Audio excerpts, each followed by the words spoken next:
A huge snow train is about to slam the United States, which will lead to a bunch of snow threats over the next 7 days. What's crazy is this winter storm train is set to dump repeated rounds of heavy snow across the Midwest, Ohio Valley, and East Coast. This comes directly after the worst blizzard in at least 10 years impacted the Northeast. Additionally, we are looking at a dramatic temperature roller coaster over the next 7 days, with wild swings from bitter Arctic air to abnormally warm temperatures. This winter pattern will be absolutely crazy. And I want to begin today's forecast by talking about the insane nor'easter that happened yesterday in the Northeast. This one was downright historic. We ended up seeing nearly 40 inches of snow in some locations. Look at this over here near Long Island. We had a widespread 20 to 30 inches of snow basically in New York City, all the way back over towards Montauk in far eastern Long Island. Back over in Massachusetts is really where it hit hard. Back over in Rhode Island, we had a couple of locations near Providence reach 38 inches of snow from this winter storm. It was absolutely crazy. Even near Warwick, we had about 38 inches of snow.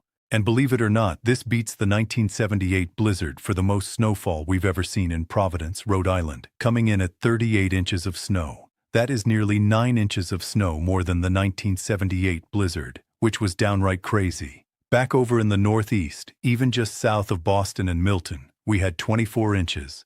Also, closer to areas like Plymouth, which really got hammered by this winter storm when it came to the winds, saw about 30 inches of snowfall.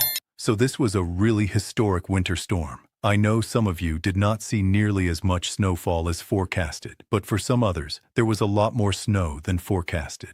Now, let's talk more about this really big weather pattern change that is about to impact nearly the entire country. And this thing is going to really change the weather for the remainder of February and also early March. So this is what it looks like right now. We have a large dip in the jet stream back along the East Coast. Arctic air is currently spilling out of Canada, making its way all the way down in areas like Florida, Georgia, and South Carolina. This is one of the coldest mornings that we've had down here since the beginning of February. And then our really large nor'easter has now made its way into Nova Scotia, back over into parts of Canada. So that thing is gone. We are done with the very significant snowfall for only today. We are going to see more snowfall in the Northeast tomorrow. Another chance on Thursday and Friday. There's another chance in early March. We could have 3 winter storms just over the next 7 days in the Northeast. So this is what it's going to look like by Wednesday and Thursday. We have a large high-pressure system that has built its way up across the Baja California. Very intense jet stream. Basically zonal flow coming out of the west. But notice this right here. We got a little dip in our jet stream back over in North Dakota, basically across far western Canada. And this is what's going to allow for Alberta clippers and separate winter storms to try to make their way over the Great Lakes in the Northeast. And this is going to lead to more snowstorm chances across parts of the Ohio Valley, Midwest, and then back into the East Coast during the middle and end of this week. And then once we go into next weekend is when we do have the possibility of seeing a more significant and larger storm system along the East Coast that could bring a lot more problems sometime around Friday or Saturday. And then once we go into the beginning of March, things get very interesting. This is obviously going to be the beginning of severe weather season. March through June are typically the most active when it comes to tornadoes and severe weather. And we are expecting our jet stream to lift very far off to the north, which means most of our winter storm chances will likely start to lift back to the north into the Midwest and the Northeast. Meanwhile, severe weather will start to make a return with some big storm systems most likely during the first couple of weeks of March. Now, let's talk more about these storm systems that'll be coming to the United States. And it'll begin with what is happening today. We already have a little Alberta clipper that is currently forming back over in the upper Midwest and parts of Canada. We also have an atmospheric river event that is impacting the Pacific Northwest. Heavy rain along the coastline in Northern California, Western Oregon. Heavy snowfall in the higher elevations. Once we go later into today, this Alberta clipper is going to make its way across Wisconsin, Michigan, and also back into parts of northern Illinois. There will be some light snow showers. A little bit of moderate to heavy snow is possible in the upper peninsula of Michigan later this afternoon. And then once we go into the evening hours tonight, this low-pressure system will intensify just a little bit as it continues to move to the southeast. but it will also be kind of broadening out, becoming a larger low-pressure center area. And so this is going to start to lead to just a larger widespread area of light to maybe moderate snow showers Wednesday morning across parts of the Ohio Valley and the Northeast. This will not really be that impactful. I think for the most part we're talking about 1 to 3 inches of snow for most locations. There could be some localized areas though that get around 3 to 6 inches, especially near the lakes like Lake Erie and Lake Ontario. And then back over in New England as we go into Wednesday morning and afternoon, there will be some light to moderate snow. This will again not be as heavy as what we just saw from the nor'easter, but we could see a few inches of snow there. And then once we go into late Wednesday and Thursday, we're going to have a large area of moisture come over the Rockies from our atmospheric river event back over in the Pacific Ocean. And this is going to lead to our next big storm system. This one could be pretty impactful when it comes to snow, when it comes to the possibility maybe even some severe weather returning. So this is going to bring a mix of problems across the country. Once we go into early Thursday, the storm system will quickly make its way over into the Ohio Valley, where there will be an elongated area of light snowfall from South Dakota and Minnesota into Ohio. And then this over here is where we're going to be watching for maybe an organized risk of severe weather on Thursday. The Storm Prediction Center is currently monitoring the areas down here in the Tennessee Valley and the Dixie Alley for maybe some damaging winds and an isolated tornado risk. Mainly looks like this is going to be more of a concern in Georgia, Alabama, Mississippi, maybe southeastern Tennessee. And then on the north side of the storm system is yet again another shot of heavy snow across Maryland all the way back into New Jersey, Long Island, and southern New England. This is not a nor'easter, but it is going to dump a few more inches of snow on top of what we've already seen, and the snow's not really going to melt anytime soon. Now I think what's more interesting is what happens in the first few days of March. So, we will have another Alberta Clipper in Canada looks like right around February 28th, so, at the last day of the month, might bring some snowfall to northern New England. Arctic high will be behind that. And then once we go into the first few days of March, we could have some snow showers circling around an Arctic high-pressure system that'll be passing by the Great Lakes. But again, this is not the interesting thing. What could be interesting is what happens during the first few days of March on the backside of this high-pressure system. The GFS currently shows a large area of snow, freezing rain, and sleet developing across Iowa, back into Kentucky, also central Illinois, and then becomes a much more significant and large winter storm as an Alberta Clipper passes off to its north up here in Canada. And that energy should allow for a pretty significant winter storm to develop here across the Ohio Valley and back into the Northeast. The uncertainty right now is more regarding what's going to happen with the evolution of this storm across the Midwest and the Ohio Valley, but it could be pretty significant depending on how quickly this thing evolves and how much moisture we get.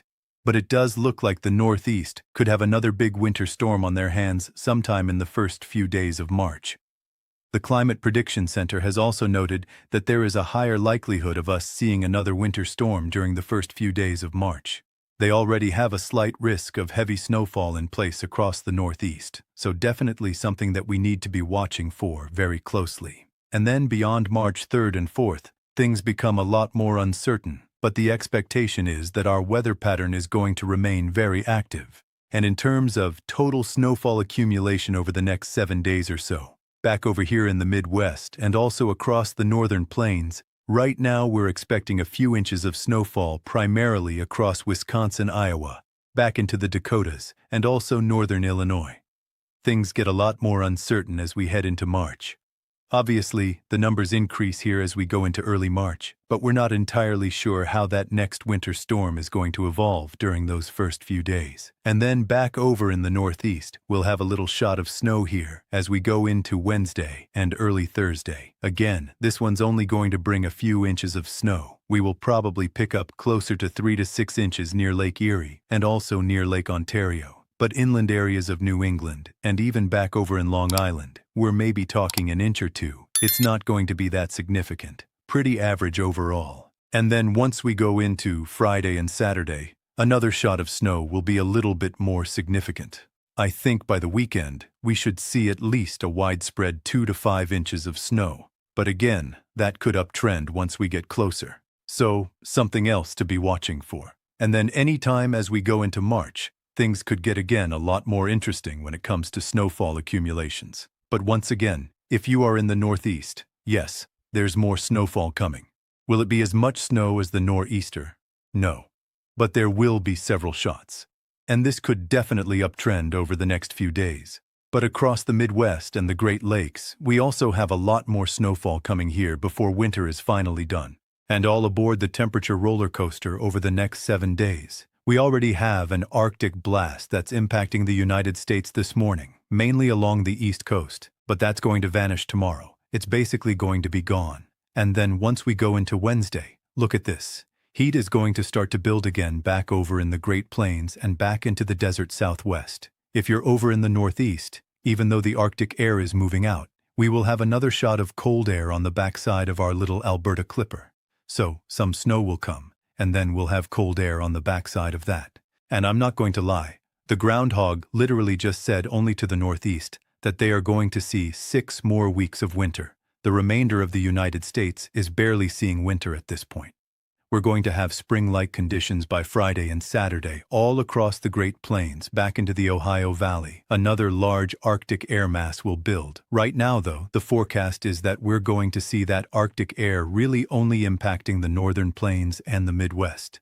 And we should have a winter storm that'll try to develop somewhere in here in the Midwest and the Ohio Valley around Sunday and Monday of next week. And then that Arctic air mass will spill into the Northeast. And then once we go into the first full week of March, things become more uncertain. But again, the Northeast does not look like you're going to be getting out of winter anytime soon.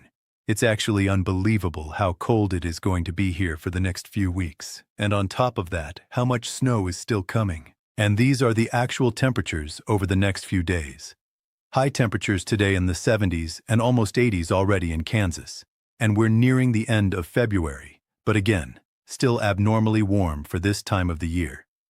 Once we go into Thursday and Friday, temperatures will mostly only be warm towards the Gulf Coast. Friday, though, all that warm air is going to surge to the north as our high-pressure system builds and a low-pressure system starts to form back over in Canada. Temperatures will be well into the 50s and 60s across most of the Midwest and also the northern plains. There will start to be a little bit more snow melting if you're back over New Jersey and Long Island. Once we go into Friday and Saturday, by late Saturday, early Sunday, look at the temperatures down here in Texas approaching the 90s. So, it's about to get really warm over there. And then once we head into the first full week of March, cold air will continue across all of the Midwest and the Northeast. And then warm air will be once again confined mostly to the Tennessee Valley and the Gulf Coast states. But again, we're not far away from severe weather season really kicking into gear. With temperatures this warm, it's only going to be a matter of time. The snow train pattern that is developing represents a particularly active atmospheric setup where multiple storm systems will follow similar tracks in rapid succession, creating compounding impacts across the same regions that are still recovering from the historic nor'easter. This type of pattern can overwhelm snow removal operations and create dangerous conditions as new snow falls on top of existing accumulations. What makes this situation especially noteworthy is the dramatic temperature swings that will accompany these storm systems, creating conditions that range from bitter Arctic cold to abnormally warm temperatures within the span of just a few days. These rapid temperature changes can create additional hazards including ice formation, flooding from rapid snowmelt, and infrastructure stress from the constant freeze-thaw cycles. The transition into severe weather season adds another layer of complexity to this pattern, as the same atmospheric dynamics that are driving the winter storm train will eventually support the development of severe thunderstorms and tornado activity as we move into March, and the temperature contrasts become even more pronounced across the country.